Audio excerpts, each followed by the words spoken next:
中选会今仔日举办立委选举，政党甲候选人的抽签，各阵营是拢派代表来抽。民进党是林月琴，国民党是韩国瑜，也那民众党是黄珊珊。即马已经确定，民进党是6号，国民党9号，也那民众党是12号。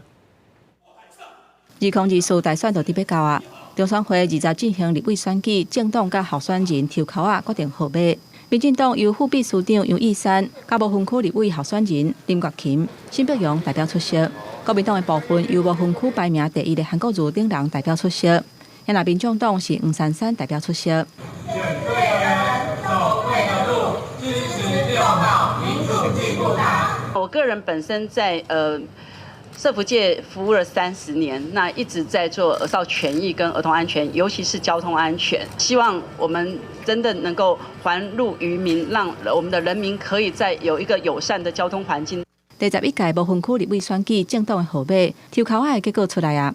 台湾基进是4号，民主进步党是6号，时代力量8号，国民党是9号，台湾民众党是12号，亲民党是14号，台湾团结联盟是16号。特别注意的是，这一届立委选举外界推估3党袂过半，若被内党伫咧立法院合作，韩国瑜有机会甲黄珊珊争取做立法院正副院长。两个人提早伫咧中选会共台，伫咧抽口进前嘛有小借问。国民党政党票抽到第9号，我们非常高兴抽到第9号。这个易经呢，最大的阳数是9。中华民国长长久久。今天台湾民众党抽到第12号，其次的部分我们当然是很乐观的评估，我们希望都应该有双位数以上。韩市长是因为他在市政府的时候，我也跟他熟识哦，所以我刚刚是说好久不见。